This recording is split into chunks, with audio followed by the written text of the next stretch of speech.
Vamos dar início à nossa manhã de estudo, de fato, lendo, para corroborar no nosso preparo de ambiente, do livro Pão Nosso, a lição de número 70. E eu queria que vocês prestassem atenção no título que o Carlito vai desenvolver com a gente, vai nos ajudar a refletir, que é o arqueiro e a trave, não julgues para não seres julgados. Eis que eu abro a lição número 170, a língua. A língua também é um fogo, está em Tiago 3,6. A desídia das criaturas justifica as amargas considerações de Tiago em sua epístola aos companheiros. O inimigo de todas as hecatombes no planeta localiza-se quase sempre no mau uso da língua. Ela está posta entre os membros, qual leme de embarcação poderosa, segundo lembra o grande apóstolo de Jerusalém. Em sua potencialidade, permanecem sagrados recursos de criar, tanto quanto o leme de proporções reduzidas foi instalado para conduzir. A língua detém a centelha divina do verbo, mas o homem, de modo geral, costuma desviá-la de sua função edificante, situando-a no pântano de cogitações subalternas. E por isto mesmo, vemos-la à frente de quase todos os desvarios da humanidade sofredora, cristalizada em propósitos mesquinhos, a míngua de humildade e amor. Nasce a guerra da linguagem, dos interesses criminosos insatisfeitos. As grandes tragédias sociais se originam, em muitas ocasiões, da conversação dos sentimentos inferiores. Poucas vezes a língua do homem há consolado e edificado os seus irmãos. Reconheçamos, porém, que a sua disposição é sempre ativa para exercitar, disputar, deprimir, enxovalhar, acusar e ferir desapiedadamente. O discípulo sincero encontra nos apontamentos de Tiago uma tese brilhante para todas as suas experiências. E quando chegue a noite de cada dia, é justo interrogue a si mesmo: terei hoje utilizado a minha língua como Jesus utilizou a dele? Diante dessa mensagem que nos oferece tamanho esclarecimento sobre o nosso papel no planeta e de uma ferramenta tão importante que Deus nos concedeu e a utilizamos de maneira muito equivocada. Mas te agradecemos, Senhor Jesus, por nos ajudar a estar aqui nesta casa de oração, para aprender um pouco mais com o Teu Evangelho e assim continuarmos caminhando na busca dessa nossa melhora, dessa nossa reforma íntima. Auxilia-nos, pois, Senhor Jesus, a compreender tudo que aqui for dito, foi explorado nesse tema que nós já sinalizamos, para que nós possamos sair daqui melhores do que aqui chegamos, para que possamos levar no mundo afora um comportamento diferente, uma palavra diferente, um pensamento diferente, no sentido do melhor, e de acordo com a Tua proposta para nós alcançássemos a nossa felicidade. Envolve-nos a todos, encarnados e desencarnados nesse momento. E também somos gratos a todos os benfeitores que já se encontram nesta casa, para nos dar esse auxílio e suporte que tanto desejamos. E aqueles que aqui não puderam estar conosco, ou que estejam a caminho, estejam, acima de tudo, Senhor, em paz e em segurança. Abençoa a nossa manhã, como tem sido sempre, e envolve o nosso irmão, para que ele faça bom uso da palavra. Que assim seja.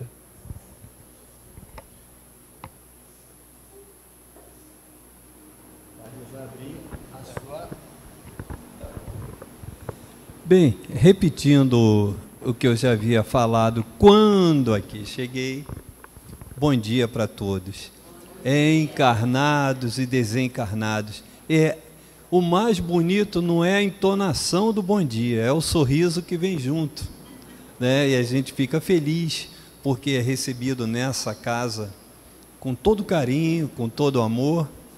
E nessa oportunidade, a gente vem trazendo também um abraço fraterno da Associação Beneficente Espírita Bezerra de Menezes, Estrada do Mato Alto 958, em Guaratiba, e na pessoa da dona Marlene, que é a nossa vizinha aqui dessa casa, né?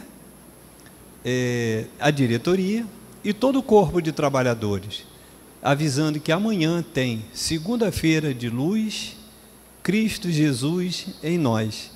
Então é o tema de amanhã, de 9 às 11h30, aberto ao público, quem quiser pode chegar, tá? Não tem distribuição de injeção, então vai ouvir, trocar ideia, também aberto ao público para trazer uma informação, um complemento, sempre aberto como deve ser a casa espírita ou qualquer outra denominação religiosa, uma casa de Deus.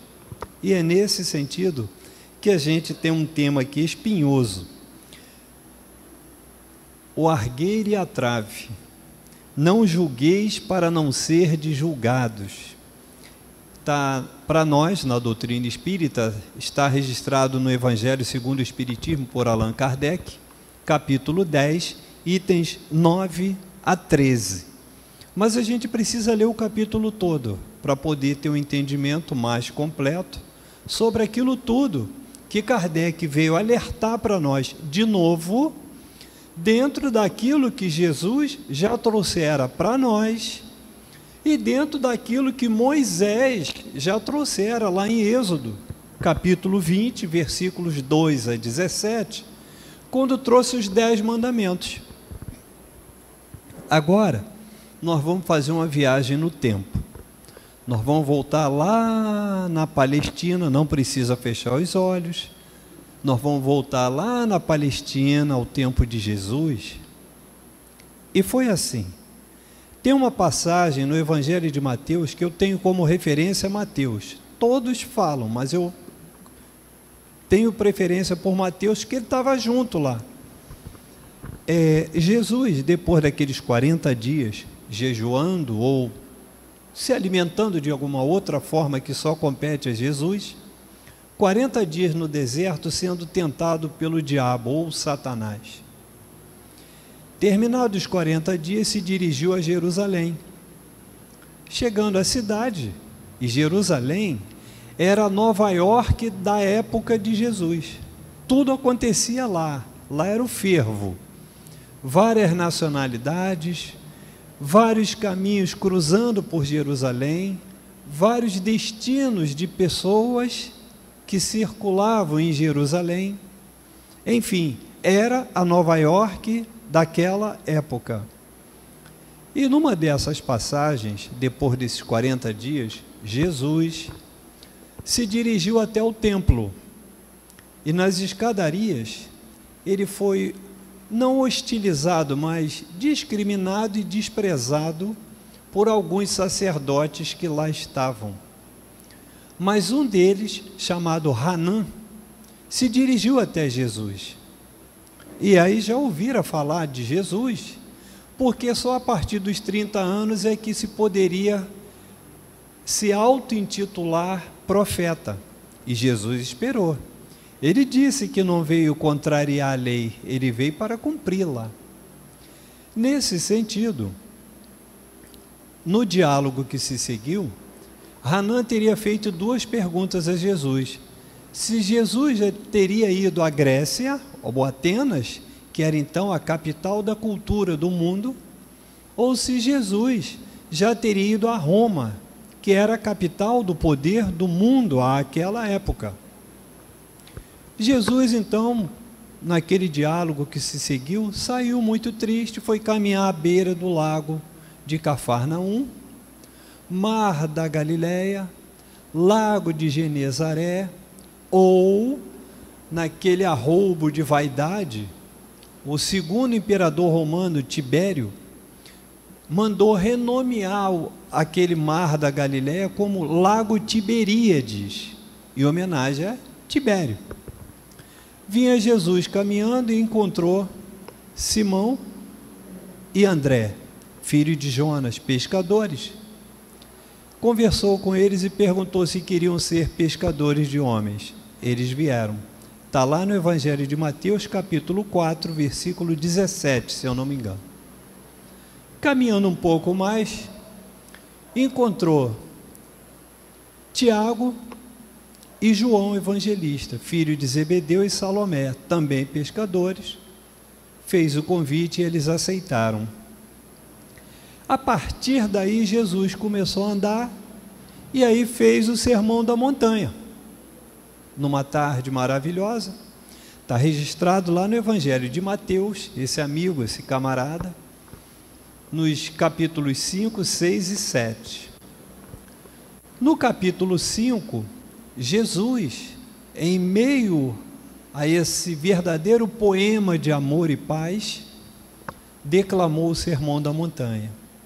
Então, está lá em Mateus 5, versículos 3 a 10. Bem-aventurados, então tem as 8 bem-aventuranças, e uma delas diz assim: bem-aventurados os misericordiosos. É o ponto central do nosso assunto de hoje. Muito bem. A partir dali, quando chegou no Evangelho de Mateus, capítulo 6, versículos 4, 9 a 13, Jesus, então, numa demonstração de humildade, questionado por um dos apóstolos, um dos discípulos, que disse que não sabia rezar, Jesus disse então: vamos fazer a oração que o Pai nos ensinou. Pai nosso que estás no céu, né? E no decorrer ele diz: perdoa as nossas dívidas, assim como nós perdoamos aos nossos devedores. Então é perdoar. E perdoar significa esquecer. Não é botar uma pedra em cima, porque quando bota uma pedra em cima, a pedra está lá. Tem alguma coisa embaixo da pedra, então você não esqueceu. Esquecer é apagar da memória. É tirar aquela dívida que você acha que aquele tem com você, por uma injustiça que você, com o seu julgamento, acha que é uma injustiça. Às vezes, aquele que pode ser considerado um inimigo, um adversário, um oponente, um mal querido a partir desse evento, talvez com o que ele disse, seja essa a verdade que a gente não quer ter diante dos nossos olhos. É como chegar na frente do espelho e a nossa consciência nos apontar. Está lá na questão 918, quando Santo Agostinho diz que verdadeiramente o homem de bem é aquele que, ao se deitar, né, verifica se não defraudou alguém, se não humilhou, se não assacou uma acusação. Então, quando coloca a cabeça no travesseiro para dormir, a consciência não pode estar nos acusando de nada, porque não precisa do outro para nos apontar. A nossa consciência já aponta, só que a gente procura o véu do esquecimento até para as coisas que não são boas que a gente praticou, falou ao longo do dia. Muito bem. A partir do Sermão da Montanha, Jesus se tornou então uma celebridade, porque o primeiro prodígio foi nas bodas de Caná. Acabou o vinho, ele estava ao lado de Mãe Santíssima, que chegou aflita para ele, dizendo que o vinho acabou, e ele disse que ainda não era chegada a hora. Mas Mãe Santíssima, mãe é mãe, né? E aí, nessas circunstâncias, ele mandou que pegasse então algumas bilhas, que são os jarros grandes, bilha, ânfora, vaso, tanto faz, feito de barro pelo oleiro. Então aquela água veio e foi transformada em vinho. Esse é o primeiro prodígio. E as bodas eram de quem? Não lembram? E não, a boda de Caná, tudo bem, mas quem é que estava casando? Era o Tadeu. Era o casamento de Tadeu. Então, nessas circunstâncias, Jesus começou então a angariar amizades, simpatias, devoção e também antipatia. Então os doutores da lei não souberam perdoar Jesus, mas Jesus perdoou a todos.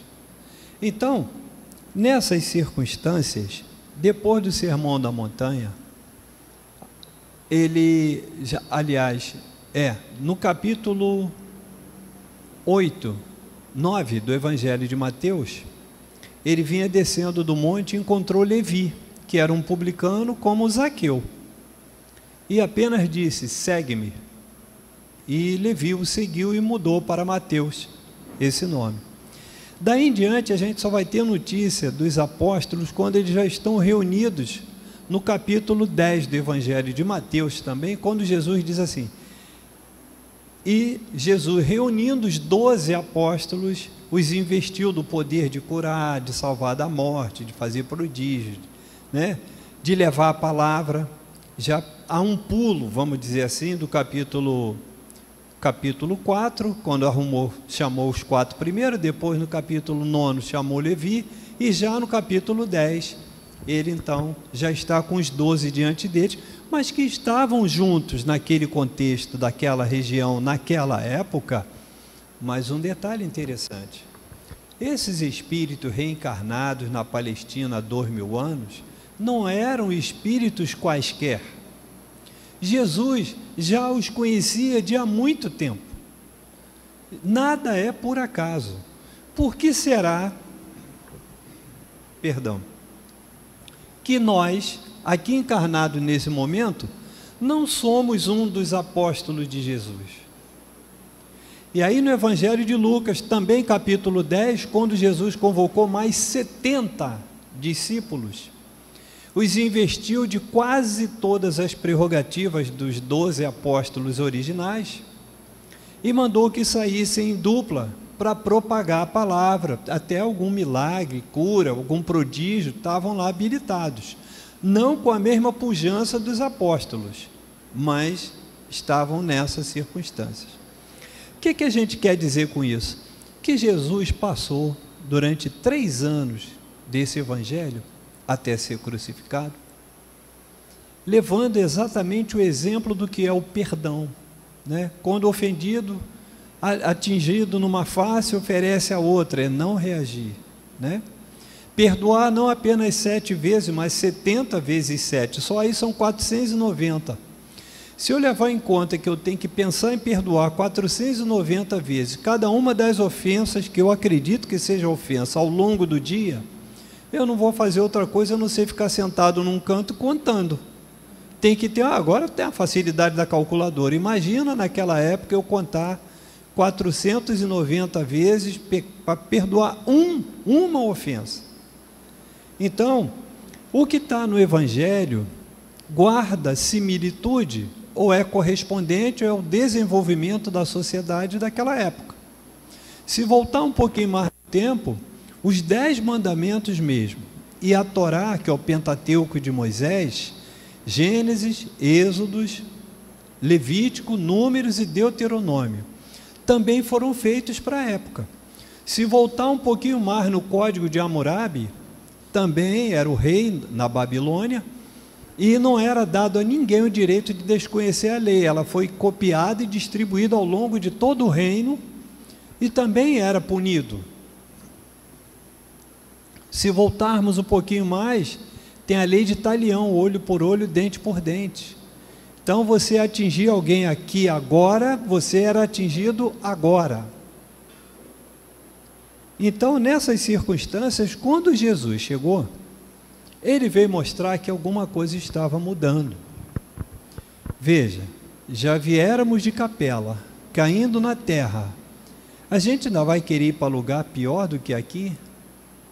E como diz o poeta, está ruim, mas está bom. O dia que eu partir dessa para melhor, na hora de reencarnar, se possível, eu quero voltar para cá. Não importa onde, mas que seja aqui. Porque para ir para outro lugar, não vai ser lugar melhor do que aqui.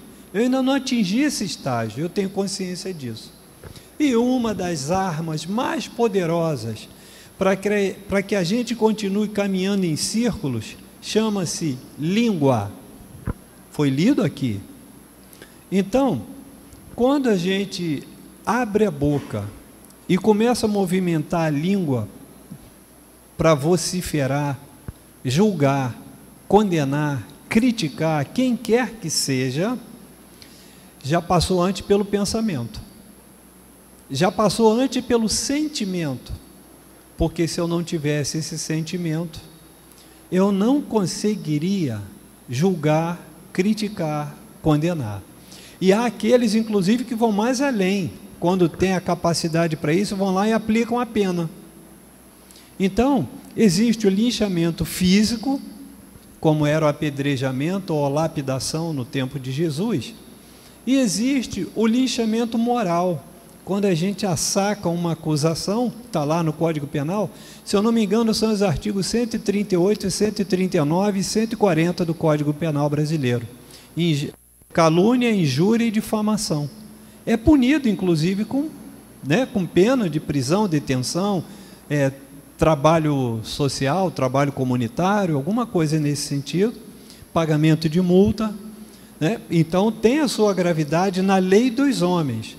Agora, se a gente volta na lei de Italião, Código de Hammurabi, os 10 mandamentos, aí vem a bem-aventurança de Jesus, a gente começa a perceber que alguma coisa tem que mudar. E vai mudar de dentro para fora, não é de fora para dentro. Então, nesse sentido, nós passamos de um momento do linchamento, que era o trucidamento, a lapidação. Tem uma passagem aqui que Jesus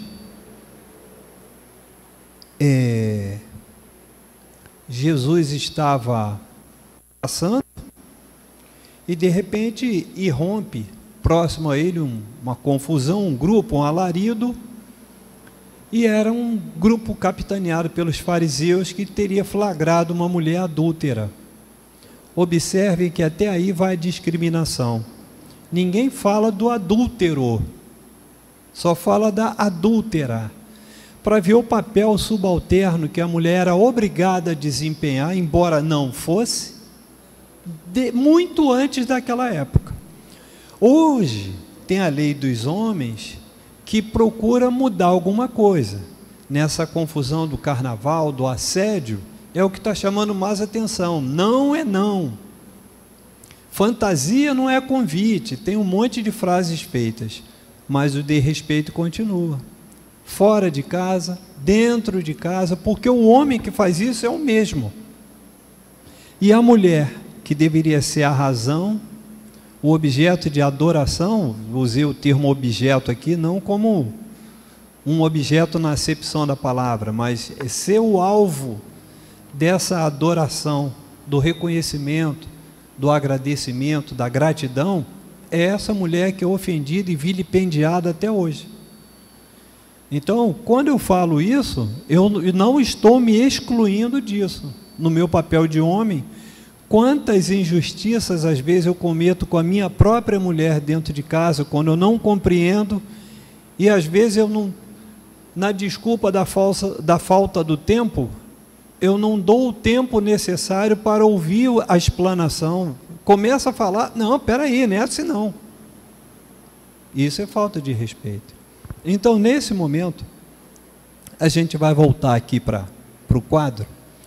E quando está registrado no Evangelho de Mateus, capítulo 7, versículos 1 e 2, quando a multidão enfurecida queria lapidar aquela mulher, eles que já estavam numa campanha para desacreditar Jesus, instabilizar Jesus e colocá-lo contra os romanos, porque os judeus, por decreto romano, não podiam matar, mas o decreto não disse que não podiam tramar. Então eles tramaram. E esse é um dos exemplos. Eles foram então perguntar o que Jesus diria. Então ele disse: aquele dentre vós que estiver sem pecado, atire a primeira pedra. Então existia, como existe até hoje lá, um respeito profundo entre os homens para os anciãos. Os mais velhos têm sempre a prioridade de tudo. Muito bem. Os mais velhos, quando perceberam a profundidade da mensagem de Jesus, largaram as suas pedras e se afastaram. E aí, dali numa sequência, até chegar aos mais jovens, todos se afastaram. E Jesus disse a ela: eu também não te condenarei. Vais e de agora em diante não peques mais. E a vida seguiu. Então essa foi uma cilada armada por um grupo que já estava de olho em Jesus, porque enquanto ele era garoto, discutindo no templo de igual para igual é até uma humilhação, né? Jesus é diferenciado de tudo desde a origem. Mas Jesus, com 14 anos, não era ameaça, mas a partir dos 30, quando se tornou um profeta, auto-intitulado profeta, aí começaram as confusões que ele veio provocar, e tinha que ser assim. Se assim não fosse, não estaria registrado em todos os livros que a gente vê. Mas com isso, ele conseguiu fazer com que a mulher não fosse lapidada, e é uma forma de salvar uma vida.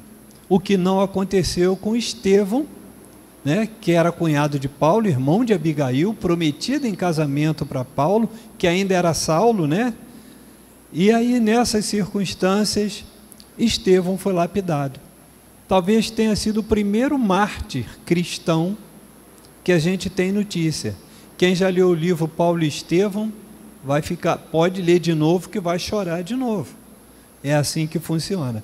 Mas, se nós dermos agora um pulinho no tempo, para a questão 876 de O Livro dos Espíritos, pergunta assim: fora do direito consagrado pela lei humana, qual é a base da justiça fundada sobre a lei natural? E a resposta dos espíritos para Kardec é muito clara: o Cristo vô-la deu, desejar para os outros o que quererias para vós mesmos. Então, nesse sentido, Jesus, lá em João, capítulo 14, versículos 15 a 17, falou de amar-vos. Amai-vos uns aos outros como eu vos amei. Como eu vos amei, que vós vos ameis uns aos outros. E aí foi quando, a partir dali, ele disse que, se fosse assim, quando ele partisse, pediria ao Pai que mandasse para nós o ajudador, ou consolador, que veio na passagem da doutrina trazida a nós por Allan Kardec, quando lançou o Livro dos Espíritos, em 18 de abril de 1857. Então, tem também a parábola do fariseu e do publicano, que está em Lucas, capítulo 18, versículos 9 a 14. Tem a parábola da ovelha desgarrada, que está em Mateus, capítulo 18, versículos a 14. Então, o publicano entrou junto, já estava lá no templo, entrou o fariseu também para rezar. E o fariseu, olhando para o publicano, que se julgava infeliz, sofredor, pecador, então, batendo no peito, que era como eles, né, se autoflagelavam, se apontando como acusador diante de Deus, pecador diante de Deus, e que não merecia misericórdia, mas estava ali no templo para orar. O publicano chegou, ficou distante e disse: ó Senhor, obrigado pela oportunidade de oferecer meu sacrifício no templo, de pagar as dívidas, de honrar meus compromissos. Estou aqui agradecendo, e também graças te dou por não ser igual a esse publicano. O que ele fez na oração dele? Ele criticou, ele julgou, ele condenou. Só não aplicou a pena porque estava dentro do templo. Aí eu pergunto, qual é a validade dessa oração? Qual é a validade desse agradecimento? Porque, se nós voltarmos um pouquinho no Evangelho de Marcos, tem uma passagem lá no capítulo 7, em que Jesus estava no ofício de carpintaria, junto com vários discípulos, né? Porque todo homem tinha que ser ensinado pelo Pai a ter um ofício. Então Jonas, né, ensinou a Simão Pedro e André.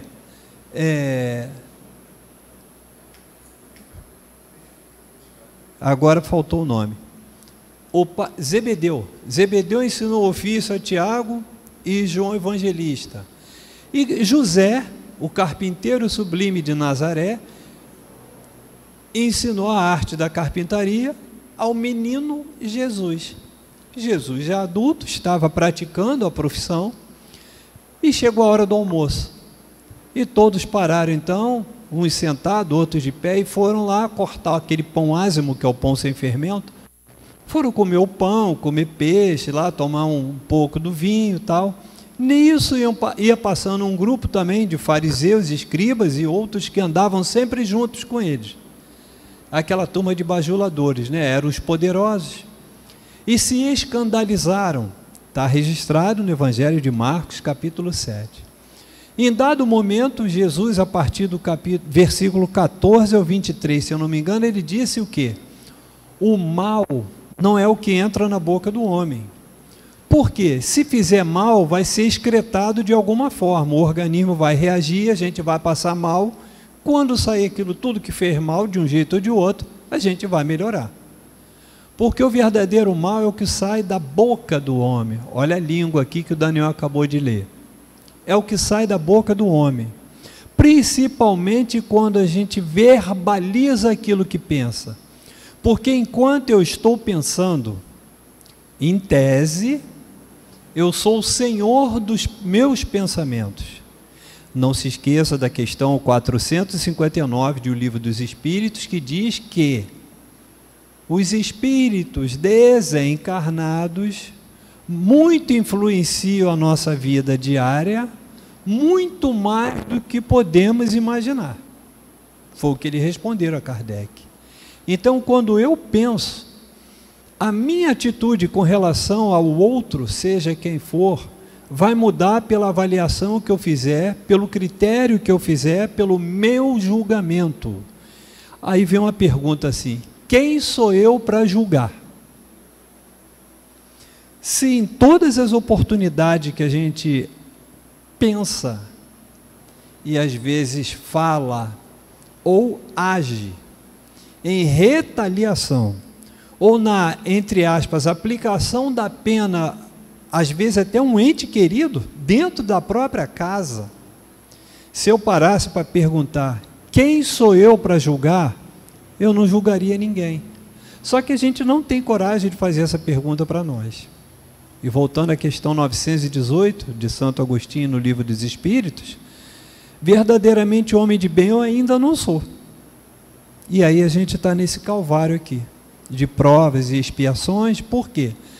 Na medida em que o meu pensamento não está ainda afinizado com o Evangelho trazido do Novo Testamento, só para ficar entre nós aqui, para não voltar tanto, na medida em que eu não consigo estar em sintonia com aquilo que lá está escrito, eu apenas com o pensamento ajudo a montar, moldar e toldar todo o planeta na psicosfera infeliz e negativa. Ora, se nós estamos no limiar de um processo de regeneração, que dizem os mais entendidos que a partir de 2057, talvez seja para aqueles que estiverem ainda encarnados até lá, eu estaria entre 100 e 101 anos, na idade da Terra. Não sei se vai ser um bom negócio ter um século nessa oportunidade. Se eu pudesse escolher, até preferiria um pouco antes, que é para voltar novinho lá próximo. Mas aí vem uma pergunta técnica. Quem é que garante que eu vou ali e volto em 25, 30 anos? Quem é que garante que eu não vou ficar lá igual aquele, acho que é Shlomo Simbel, que é aquele que foi mendigo na cidade de Vilna, em Israel. Está lá no livro O Céu e o Inferno, segunda parte, Expiações Terrestres. Esse cidadão, aparentemente, ele não tinha filhos, era solteiro, e tinha uma irmã que tinha 2 filhos. E a irmã desencarnou. E ele passou a tomar conta desses 2 filhos dela, deixados por ela. Levava para a escola, cuidava, ensinava, tal. Só que ele fez um trabalho tão meritório com esses sobrinhos, que os vizinhos que tinham necessidade de deixar os filhos, foram deixando com ele. E vieram outros, e ele foi andando pela cidade, encontrando meninos perdidos na rua, meninos e meninas, né? Só meninos e meninas, e foi juntando, ao ponto de esgotados os recursos próprios, ele teve que sair pela cidade, pedindo esmola para poder fazer esse sustentáculo. E aí, Nessa oportunidade, ele veio numa reunião espírita para dar o testemunho dele, que a segunda parte do livro Céu e Inferno é desses testemunhos. Começa com espíritos felizes, que é aquele senhor Sanson, que é da Sociedade Parisiense, Sociedade Espírita Parisiense, que é o espírito feliz que teve todo o desenrolado do seu óbito, do corpo, claro. Ele acompanhou tudo e voltou para contar como foi. Olha a lucidez, né? Nessas circunstâncias, esse outro que já estava em expiações terrestres, disse que ele passou por aquilo de mendigar na cidade de Vilna, em Israel, para mitigar a dívida que ele havia contraído no passado, porque ele teria sido um príncipe, muito abastado, mas também muito orgulhoso. E não perdia a oportunidade de julgar, criticar, condenar e humilhar a quem quer que seja. Bastava não estar em acordo com o que ele pensava e ele praticava isso tudo. Ele passou simplesmente mais de 3 séculos na erraticidade. Pode ver aqui, o Céu e o Inferno, segunda parte, Expiações Terrestres. Acho que é Zimel Lisgol o nome, que eu não sei pronunciar o hebraico, naturalmente esse nome é de lá, mas é esse, então, esse cidadão. Então, 3 séculos e meio aproximadamente na erraticidade. Ele que fez esse trabalho meritório, cuidando inicialmente de 2 sobrinhos, que foi se estendendo por várias crianças daquela cidade. Afora aqueles que são os filhos biológicos de cada um de nós, os afilhados, os sobrinhos, um ou outro vizinho, filho de um amigo que a gente ajudou a cuidar, porque tem aqueles amigos que crescem com a gente, eu ainda peguei esse bom tempo, em que a gente abraça, beija e diz, esse é um irmão que não nasceu lá em casa. Né? Quem é que não tem um amigo desse, que foi criado praticamente junto na nossa família, ou quem é que não passou por isso de ser praticamente, ter sido criado como arrimo de uma outra família? Porque depois ele vai recompensar também. Então, tudo isso começa quando eu consigo não criticar, não julgar, não condenar e principalmente não aplicar a pena. Porque às vezes, por não concordarmos às vezes com um parente, um amigo, um vizinho, a gente corta até relação. Infelizmente, até para não fugir ao tema da época, que está em pauta, está na pauta do dia, em questão de política, eu tenho parentes que deixaram de falar comigo. E aí eu também, por minha parte, por minha vez, também não fui procurar, não. Eu já sei que o que ele vai dizer está ao contrário ao que eu penso, eu já sei que o que eu vou falar está ao contrário ao que ele pensa, então, dos males o menor. A gente não se aborrece, a gente não fica de mal, a gente não briga, não discute, não se ofende, um dia isso passa. Perdão. Como a Mãe Santíssima dizia a cada um que a procurava naquela casinha que João Evangelista conseguiu para ela no alto do morrinho, lá na cidade de Éfeso, que à época era uma possessão grega, embora geograficamente esteja em terras da Turquia. É na Turquia. Éfeso, à época de Jesus, contava com 250 mil habitantes. Só perdia para Roma, que já contava com mais de 1 milhão. Jerusalém, na época, eu não lembro quanto tinha. Muito bem. Nessas circunstâncias, procurava a Mãe Santíssima e ela dizia, te acalma, isso também passa. Então, a partir dali vinha a consolação. E quando tinha um prato de comida, servia. Mas essa é a Mãe Imaculada. Aliás, hoje, embora estejamos numa casa espírita, é digno de registro, hoje é dia de Nossa Senhora de Lourdes, 11 de fevereiro. Então, em 11 de fevereiro de 1858, ela, na Gruta de Lourdes, na França, teria aparecido pela primeira vez. Ela apareceu 18 vezes. Uma delas, depois eu passo para você, Daniel. Uma delas, na primeira delas, ela apareceu e disse que era a Imaculada Conceição. E a partir dali ela foi passando umas tarefas para essa menina de 14 anos na época, chamada Bernadette. E virou depois Santa Bernadette. E apareceu mais 17 vezes para ela. Numa dessas vezes, ela orientou a Bernadette que cavasse com as próprias mãos o fundo do chão da gruta. E dali brotou água. E essa nascente, dizem que até os dias de hoje, para quem merece, bebe aquela água, toca na água, passa no corpo, não sei o que faz com a água, vai da inspiração, da intuição de cada um que chega até lá, consegue muitas curas, o chamado milagre. Porque a cura, você ficou doente durante 6 meses, foi tratado e gradativamente foi se recuperando. O milagre não, você estava gravemente enfermo, se deitou ontem enfermo, amanheceu hoje sem um sinal sequer daquela doença. Isso é milagre. Agora, só com a intercessão de um espírito muito mais iluminado do que nós, a quem possamos ter pedido ou não, que às vezes é pedido de outrem, pode fazer com que a gente consiga granjear uma graça dessa magnitude. Do outro lado, qual é a outra metade para se conseguir essa cura, essa graça? Merecimento. Aí a gente consegue. Então eu falo de viva voz, porque eu passei por uma prova e estou aqui para contar a história, graças a Deus. Até onde foi o merecimento eu não sei.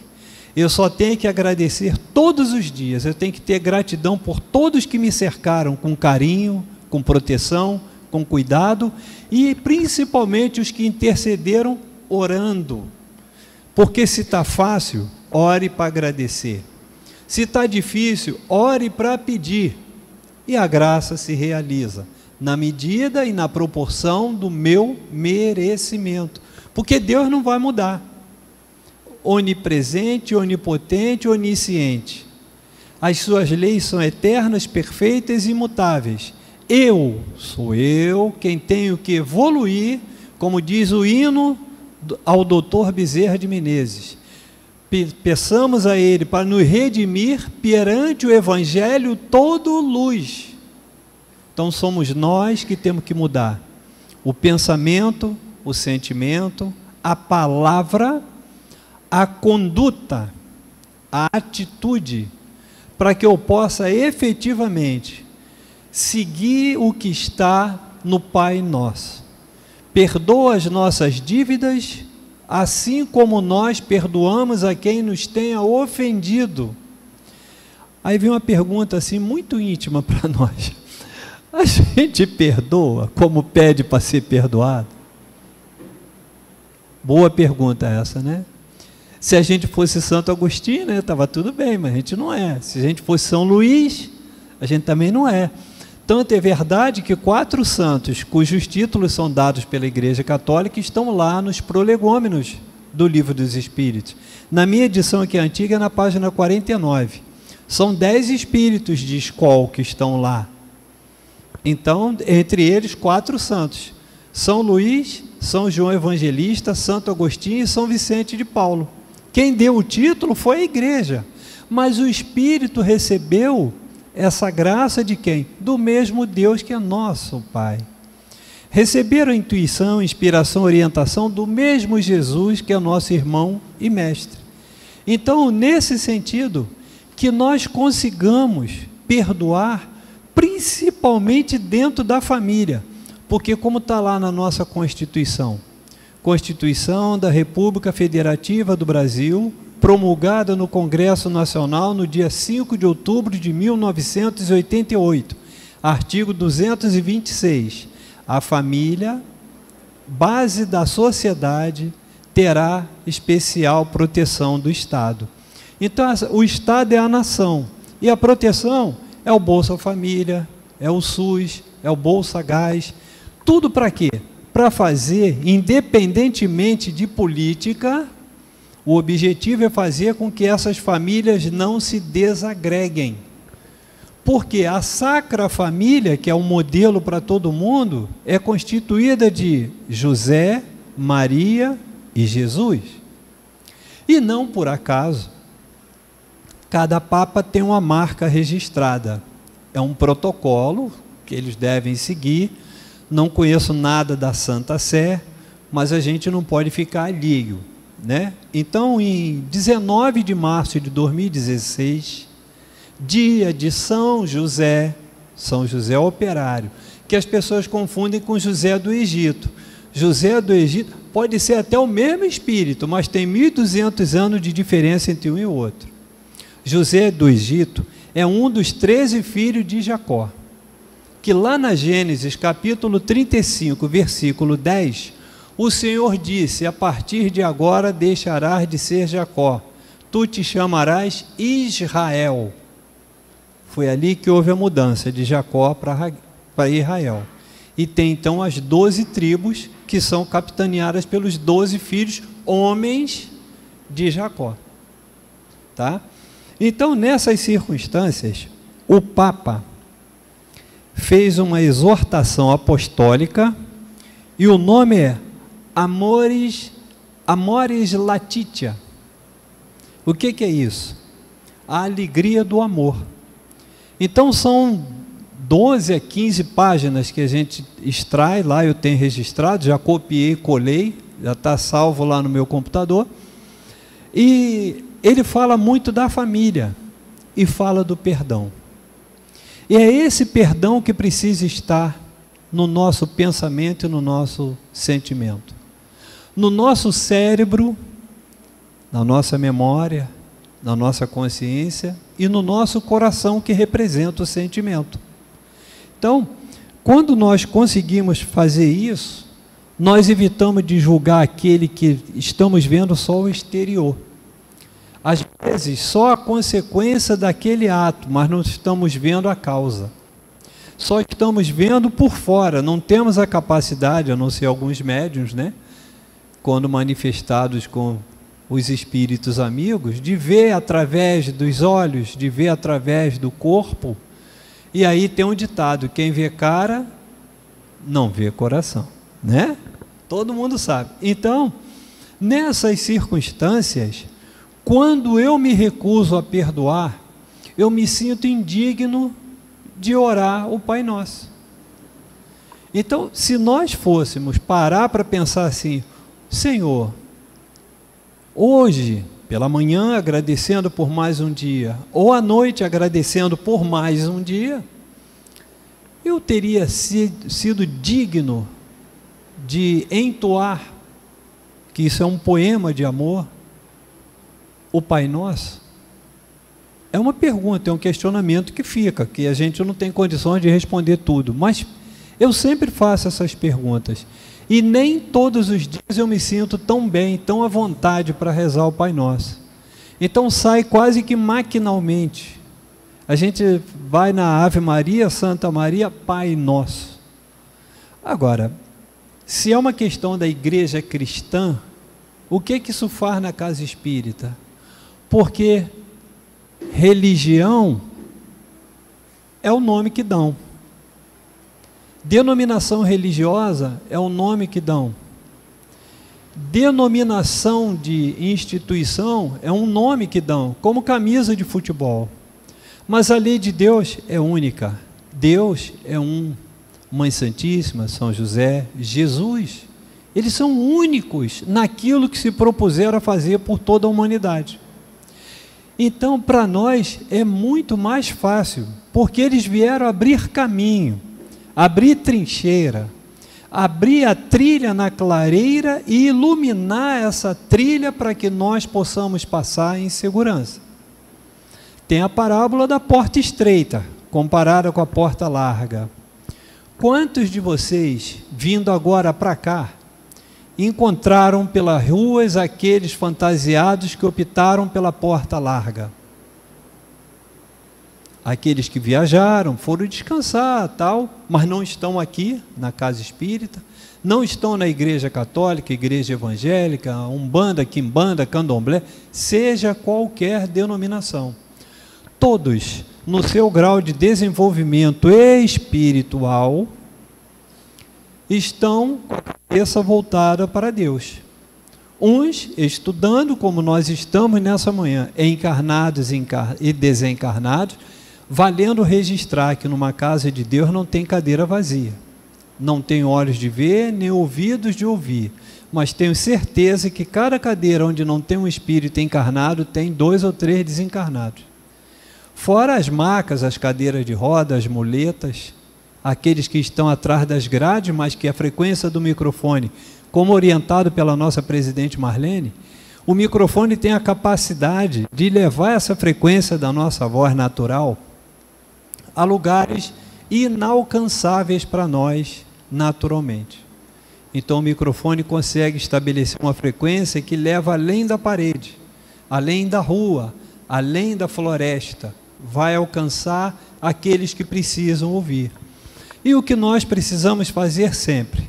Agradecer a Deus pela oportunidade de ser um veículo para trazer aqui e divulgar a palavra que outros espíritos melhores do que nós, e muito, bota melhor nisso, tiveram o carinho, o cuidado e a determinação de materializar num livro, num caderno, numa apostila, para que pudéssemos estudar, pesquisar, juntar o tico com o teco e pronunciar com segurança, com tranquilidade, mas acima de tudo com muito carinho e muita gratidão por mais essa oportunidade de trabalho.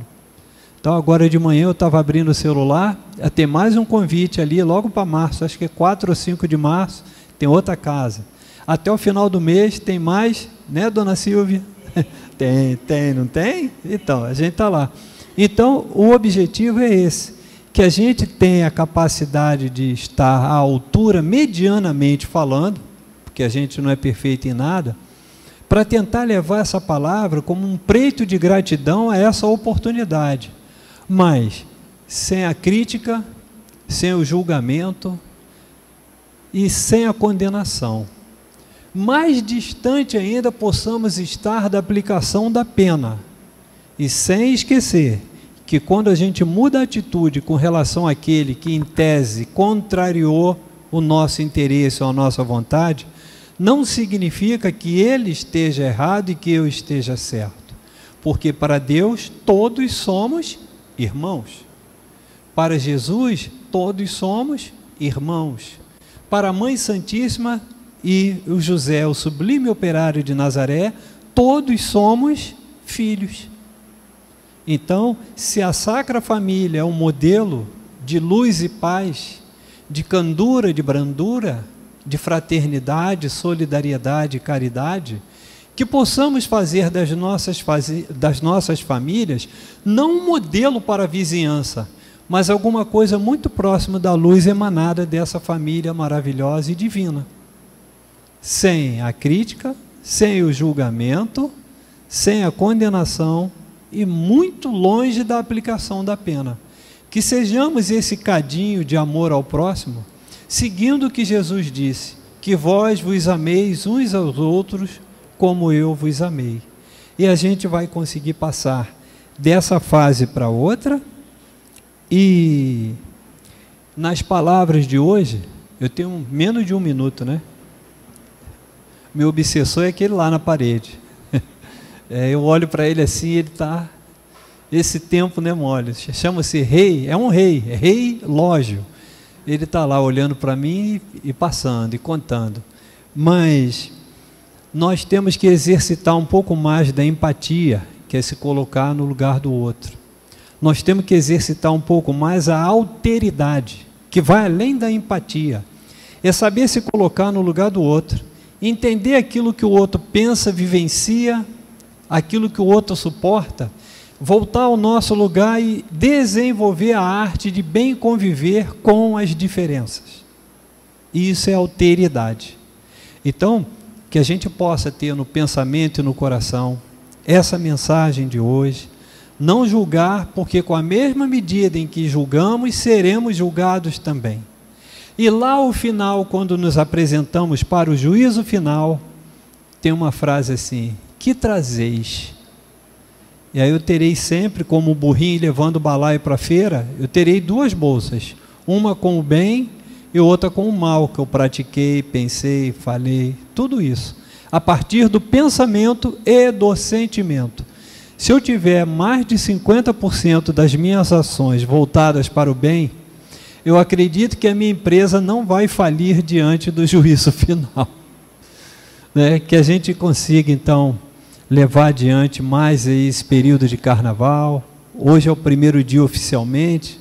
Que a gente consiga passar incólume e mesmo envolvido, como eu já estive de madrugada no caminho para o trabalho, um outro trabalho, uma outra tarefa de servir, envolvido pelo carnaval, eu possa não me contaminar, não me contagiar. Que eu adquira e aperfeiçoe essa alegria que vem de lá, porque são espíritos que estão felizes, mas que eu só absorva a alegria, e não o pecado, o mau pensamento, ou as maldades, as mazelas, as vicissitudes e as dores também que estão junto com esses espíritos, que só vão voltar um pouco à sua realidade na quarta-feira, quando tiverem que voltar ao trabalho, ao estudo, à realidade que os espera da porta estreita. Agora é a porta larga, mas graças a Deus, pelo menos por hoje, nós soubemos discernir e estamos aqui na porta estreita. Então, que Jesus nos abençoe, que a Mãe Santíssima nos abençoe, que essa Nossa Senhora de Lourdes, homenageada no dia de hoje, continue produzindo fontes de água pura, como a água fluidificada, que em cada uma de suas moléculas vai entrar em nosso corpo e envolver, proteger e restaurar cada célula do nosso corpo físico. E que saibamos, de fato, não decorar, mas colocar em prática o Pai Nosso. Muito obrigado a todos vocês por essa oportunidade sempre ímpar de estar aqui mourejando, buscando a evolução, e que a cada convite a gente esteja sempre de pé e à ordem para corresponder, num preito de gratidão por acreditar nesse Deus maravilhoso que é só ternura e paz para todos nós. Muito obrigado e até uma próxima vez, se Deus quiser. Nós aqui, fazendo uso da palavra, te agradecemos pela presença. Eu sempre digo, é ligar e receber o sim. Carlita é assim, sempre que a gente faz o contato é papum. Não tem meio termo. E nós somos muito gratos por nos ajudar a nos envolver com a história da humanidade para melhor compreendermos o tema, né? Porque só assim eu acho que a gente consegue assimilar melhor, né? Seja sempre bem-vindo. Coração cheio de gratidão. Nós queremos encerrar essa primeira parte do nosso trabalho da manhã de hoje, com a felicidade que nos envolve, essas mensagens alvissareiras que você nos traz, falando de um erro muito comum em nós, né? Que é o julgar. E vamos assim fechar os nossos olhos, meus queridos irmãos, para que nós possamos fazer o nosso próprio julgamento. Como bem lembrou o José Carlos, que nós nem sempre somos muito dignos de falar o Pai Nosso. Quando chega nesse campo do seja feita a sua vontade, mas antes passa por essa perdoai como nós perdoamos nossos inimigos, isso nos cala muito fundo, a todos nós, com certeza, que já sabemos fazer juízo de valor dos nossos sentimentos. Mas Jesus, somos muito agradecidos por estarmos aqui reunidos em Teu nome, absorvendo um pouco mais de conhecimento para mudarmos as nossas trilhas nessa caminhada no planeta e chegarmos de volta à pátria espiritual,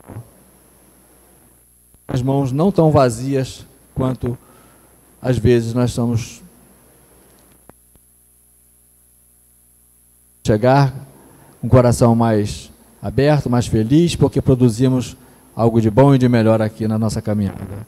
Obrigado, Jesus, obrigado a todos que aqui se encontram, encarnados e encarnados, que todos aqueles que aqui não puderam estar sejam igualmente abençoados como nós fomos. Que assim seja, graças a Deus.